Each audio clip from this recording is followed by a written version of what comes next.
Hello, আসসালামু আলাইকুম। আমি মোহাম্মদ নাজমুল হাসান, বর্তমানে অধ্যয়নরত আছি শের বাংলা মেডিকেল কলেজ, বরিশালে। আজকে আমরা এসএসসির কেমিস্ট্রি বইয়ের চ্যাপ্টার ম্যাপিং এবং একটা রিভিউ দেব, যে বইটা আসলে কেমন বা কোন টপিকে কি আলোচনা করা হয়েছে। ঠিক আছে, আচ্ছা দেখো, এই যে এসএসসি কেমিস্ট্রি বুক অ্যান্ড সূচিপত্রে যাই আমরা। আচ্ছা দেখো, সূচিপত্রে যাওয়ার পরে এখানে কিন্তু 12টা চ্যাপ্টার আছে। এখন এই 12টা চ্যাপ্টারের মধ্যে যদি দেখো, প্রথম অধ্যায়টা রসায়নের ধারণা, এখানে কিছুই না।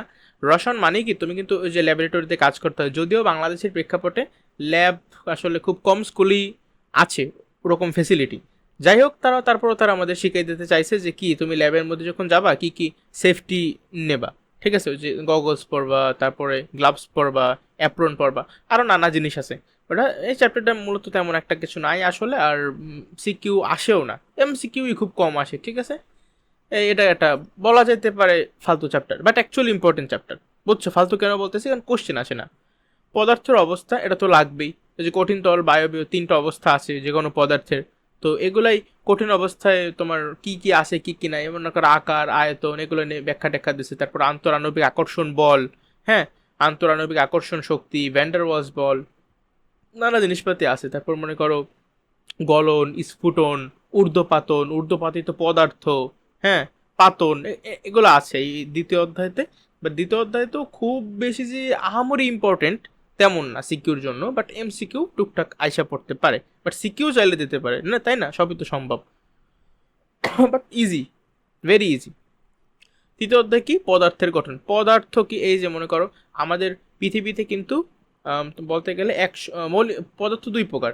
পদার্থ কি কি? দুই প্রকার কি কি? মৌলিক পদার্থ আর যৌগিক পদার্থ। হ্যাঁ, মৌলিক পদার্থ আছে 118টা এখন পর্যন্ত আবিষ্কৃত তোমাদের বই অনুসারে। আরও আছে, বাট ওগুলো তোমার দরকার নেই, তোমাদের বইয়ে 118টা পদার্থ দেওয়া আছে। আমরা ওইটাই পড়ছি, তোমরা ওইটাই পড়বা। তো এই পদার্থগুলো কিভাবে গঠিত হয়েছে? পদার্থের কেন্দ্রে একদম ভিতরে কি থাকে? ভিতরে মনে করা থাকে নিউক্লিয়াস। তারপর নিউক্লিয়াসের বাইরে এই শক্তি স্তর আছে। ঠিক আছে, এই যে গোল গোল গোল গোল এগুলো লেগে শক্তি স্তর বা কক্ষপথ, এই কক্ষপথ বা শক্তি স্তরে এগুলোয় ইলেকট্রন থাকে। মনে করো প্রথম শক্তি স্তরে কয়টা থাকতে পারে ইলেকট্রন সর্বোচ্চ? এদিকে 2টা থাকতে পারে, দ্বিতীয়টায় 8টা থাকতে পারে, তৃতীয়টায় 18টা থাকতে পারে, চতুর্থটায় 32টা থাকতে পারে। এটার একটা সূত্র আছে, আরো নানা জিনিস আছে। ঠিক আছে, তো মোট কথা পদার্থের কি, যখন আমরা যে কোনো একটা মনে করো বস্তু তুমি যখন ভাঙতে থাকবা তখন ক্ষুদ্রতম একটা একক পাবা, ওইটা হলো গিয়ে অবিভাজ্য, ওইটার নামে হইলো গিয়া পরমাণু।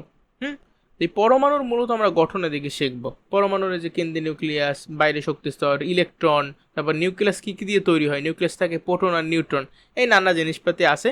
আর এখানে নানা মডেল টডেল দিচ্ছে। মনে করো একজনের নাম রাদারফোর্ড আসে একটা মডেল দিল, তার মডেলে নতুন নতুন ভালো জিনিসও ছিল, আবার কিছু ত্রুটিও ছিল। তো যেগুলো ভালো ওগুলো লেগে সাফল্য, আর যেগুলো ভুল বা ত্রুটি ওগুলোরে আমরা বলবো সীমাবদ্ধতা। তার রাদারফোর্ডে কিছু সীমাবদ্ধতা ছিল, এটা আবার পরবর্তীতে তার আরেক বলতে গেলে তার ল্যাবেই কাজ করতে একজন, তার নাম হলো গিয়ে বোর। হ্যাঁ, সেই বোর আবার ওই ত্রুটিগুলারে বা ওই সীমাবদ্ধতাগুলারে দূর কইরা আরেকটা মডেল দিয়েছে, ওটা আবার বোরের পরমাণু মডেল। তাহলে এই বোরের পরমাণু মডেল কি করছে? অনেক অনেক সীমাবদ্ধতা দূর করছে, কিন্তু তারপরে ওই বোরের পরমাণু মডেলেরও কিন্তু নিজের কিছু সীমাবদ্ধতা রয়ে গেছে। মানে এটা আস্তে আস্তে, ঠিক আছে, ট্রায়াল অ্যান্ড এরর।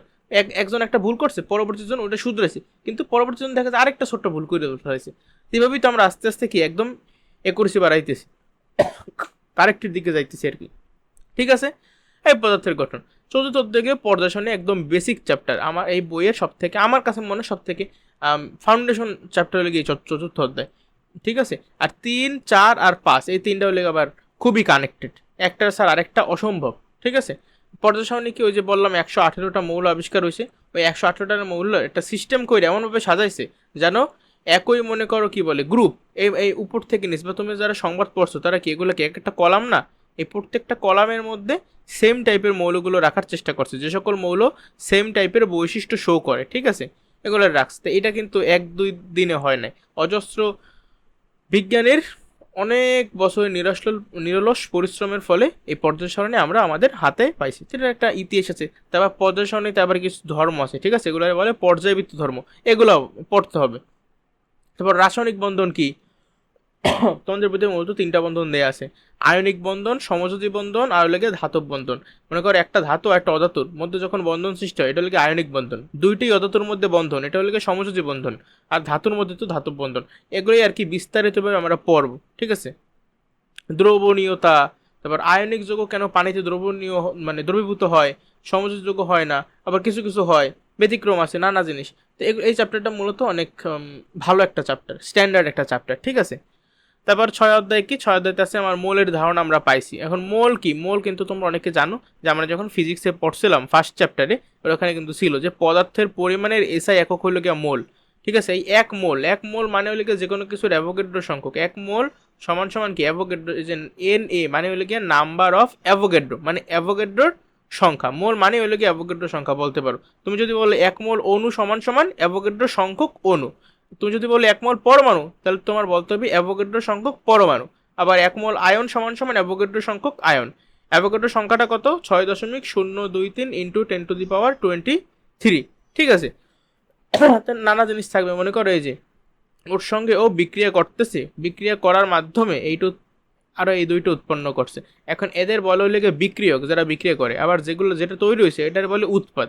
মনে করো তোমার বলে দেবে এত গ্রাম বিক্রিয়ক আছে, এত গ্রাম বিক্রিয়ক দিয়া কত গ্রাম উৎপাদ হইতেছে, বলতে পারে যে কত গ্রাম এইটা হইবে, কত গ্রাম এইটা হইতে পারে। আবার এটা দিয়ে দেবে, বলবে কত গ্রাম এইটা হইবে, কত গ্রাম এইটা হবে। এমন এমন ঘুরে পেছে কোশ্চেন দিতে পারে। আবার বলবে অমুক এই বিক্রিয়া, মনে করে এমনটা বলে দেবে যে এত গ্রাম দেয়া আছে, তাইলে এটার সঙ্গে বিক্রিয়া করতেছে কোন বিক্রিয়কটা মনে করো আগে শেষ হয়ে যাবে। যে বিক্রিয়কটা আগে শেষ হয়ে যায় তার কিন্তু, তার মানে কি সে সীমাবদ্ধ, সে শেষ হয়ে গেছে। এটারই বলে লিমিটিং বিক্রিয়ক। মনে করো ও যদি শেষ হয়ে যায় তাহলে ও লেগে লিমিটিং বিক্রিয়ক, আর যদি এই বিক্রিয়কটা আগে শেষ হয়ে যায় তাহলে ও লেগে লিমিটিং বিক্রিয়ক। এই লিমিটিং বিক্রিয়কের এক্সাম মানে অঙ্কগুলো এই চ্যাপ্টারে খুবই ইম্পর্টেন্ট। মূলত আমরা ষষ্ঠ অধ্যায়তে স্টয়কিওমেট্রি নামে একটা জিনিস শিখবো। স্টয়কিওমেট্রির অঙ্কগুলোই আমরা এতক্ষণ আলোচনা করছি এগুলা। সপ্তম অধ্যায় কি, রাসায়নিক বিক্রিয়া। বোঝো এখানে আছে কি রাসায়নিক সাম্যাবস্থা, তারপর রাসায়নিক বিক্রিয়া কত প্রকার। মনে করো দিকের উপর ভিত্তি করে একমুখী বিক্রিয়া, উভমুখী বিক্রিয়া, তারপরে তাপ উৎপন্ন হইতেছে নাকি শোষণ করতেছে এটার উপর ভিত্তি করে তাপ উৎপাদী বিক্রিয়া, তাপ হারি অথবা তাপ শোষী বিক্রিয়া, হ্যাঁ, এক্সোথার্মাল এন্ডোথার্মাল রিয়াকশন। তারপরে ইলেকট্রনের স্থানান্তরের উপর ভিত্তি করে রিডক্স বিক্রিয়া আর হলো গিয়ে নন রিডক্স বিক্রিয়া। তাহলে রিডক্স বিক্রিয়ার মধ্যে আছে 4টা, সংযোজন, বিযোজন, প্রতিস্থাপন আর দহন। আর নন রিডক্সের মধ্যে আছে কি প্রশমন আর হলো গিয়ে অধক্ষেপণ বিক্রিয়া। তারপর রাসায়নিক বিক্রিয়া এখানে মূলত সিকের জন্য লাগে লা সাথে নীতি লাগে। তারপর জারণ সংখ্যা কত, কখন জারণ হয়, কখন বিজারণ হয়, কে জারক, কে বিজারক, কে জারিত হয়, কে বিজারিত হয়, কে কাকে জারিত করতেছে, কে বিজারিত করতেছে, কার জারণ মান বাইরে যাইতেছে, কার জারণ মান কইমা যাইতেছে। এই সব হইল গিয়ে এই রাসায়নিক বিক্রিয়ার মধ্যে আলোচিত হয়, ঠিক আছে। আর লা সাতেলের নীতি মানে রাসায়নিক সাম্যাবস্থায় লা সাতেলিয়ার নীতির প্রভাব। এর মনে করো তাপমাত্রার প্রভাব আছে, চাপের প্রভাব আছে, আর ঘনমাত্রার প্রভাব আছে। এগুলো এই সুপার ডুপার ইম্পর্টেন্ট এই সাত অধ্যায়, ঠিক আছে। তারপর এই 8 অধ্যায় তো তোমার বন্ধন শক্তির ম্যাথ আছে, তারপর আরো কিছু কিছু আছে, গ্যালভানিক কোষ, এই হাবিজাবি জিনিসপাতি। এ মূলত ভালো একটা চ্যাপ্টার, ঠিক আছে। কারেন্টের সঙ্গে একটা রিলেশন আছে এই চ্যাপ্টারের। নবম অধ্যায় তুমি কেমিস্ট্রি পড়বা, তুমি অ্যাসিড ক্ষারক বুঝবা না, তুমি কেমিস্ট্রি পড়বা না, এটা হয় মেয়া। অ্যাসিড কি, ক্ষারক কি, অ্যাসিড ক্ষারক আর ক্ষারের মধ্যে একটা সম্পর্ক আছে, পার্থক্য কি দুইটার মধ্যে। তারপর পিএইচ কি, হ্যাঁ। তারপর কোন দ্রবণটা মনে করো নীল লিটমাসে লাল করবে, নীল লিটমাস পেপারের নাম তো শুনছো, যে মনে করো এটার মধ্যে একটা অ্যাসিডীয় দ্রবণ আছে, অ্যাসিডীয় দ্রবণের মধ্যে তুমি যদি একটা নীল লিটমাসে ভিজাও তাহলে নীল লিটমাসটা লাল রঙে পরিণত হবে। আর তুমি যদি এটার মধ্যে একটা লাল লিটমাসে ভিজিতে তাহলে কিন্তু রঙের কোনো পরিবর্তন হইতো না, কারণ অ্যাসিড কি করতে পারে, শুধুমাত্র নীলে লাল করতে পারে। আবার এটা যদি একটা তুমি যদি ক্ষারীয় দ্রবণ নিতা তাহলে এটার মধ্যে যদি তুমি একটা নীল লিটমাস পেপার মিশাইতা তাহলে এটা কিন্তু কিছু করতো না, নীল নীলই থাকতো। কিন্তু তুমি যদি একটা লাল লিটমাস পেপার এদিকে মিশাও তাহলে কিন্তু এই ক্ষারীয় দ্রবণটা ওই লাল লিটমাস পেপারকে নীল লিটমাস পেপারে পরিণত করবে। তো এদিকে পিএইচ, তারপর মানে ওই তো বোঝোই তো ইন্ডিকেটর আছে, তারপরে বিওডি, সিওডি, এই টাইপের কিছু টার্ম আছে। তারপর পানি কিভাবে মানে করো তুমি পরিষ্কার করবা, এই টাইপের জিনিসপাতি এখানে মূলত আলোচিত হয়েছে, হ্যাঁ। তারপরে এই যে 11 অধ্যায় হলে সব থেকে ইম্পর্টেন্ট, এখানে হলে জৈব যৌগ নিয়ে পড়ানো হবে। এটা অনেকে ভয় পায়, বাট সব থেকে মজার এবং সব থেকে আমার মতে সহজ চ্যাপ্টার হলে গিয়ে এই 11 অধ্যায় জৈব যৌগ। জাস্ট একটু ভাই প্র্যাকটিস করতে হয়, বুঝছো, আর কিছুই না। অনেক ইজি যদি কেউ বুঝতে পারে, ফিল করতে পারে যদি কেউ। 12 নম্বর অধ্যায় তো বোঝোই আমাদের জীবনের রসায়ন, সো আসলে তেমন কিছু নাই, জাস্ট ভালো মতো রিডিং টিডিং পড়তে হয়, কিছু কিছু জিনিস মুখস্থ করতে হয়, ঠিক আছে। এগুলো সব ভিডিও আমি তোমাদের আপলোড করবো আস্তে আস্তে। এখন জাস্ট আমি চ্যাপ্টার ম্যাপিং করলাম। এই 10 অধ্যায়তে কি এখানে আকরিক সম্পর্কে ধারণা দেওয়া আছে। এটা একটু মোটামুটি মুখস্থ টাইপের একটা চ্যাপ্টার। এগুলো সব আমি একদম শুরু থেকে শেষ পর্যন্ত সব কিছু করাই দেবো, ঠিক আছে? যে ভিডিও দেখবে সে 0 টু হিরোতে পরিণত হয়ে যাবে। সো আজকের ভিডিওতে মূলত আমি জাস্ট কী করলাম, এই বইয়ের একটা চ্যাপ্টার ম্যাপিং করলাম, যে এই 12টা চ্যাপ্টার আছে, 12টা চ্যাপ্টারের মধ্যে কোথায় কী অ্যাকচুয়ালি আলোচনা করা হয়, বা কোন চ্যাপ্টার মানে কোন চ্যাপ্টার পড়ার মাধ্যমে আমরা কোন কোন জিনিসগুলো শিখবো। খুবই শর্ট একটা আলোচনা করলাম। তো আমরা আস্তে আস্তে এই সম্পূর্ণ 12টি অধ্যায় কভার করব। তোমরা আমাদের সাথেই থেকো। সো আজকের মতো আমি চলে যেতেছি। সবাই নিজে ভালো থাকো এবং অপরকে ভালো রাখো। আসসালামু আলাইকুম।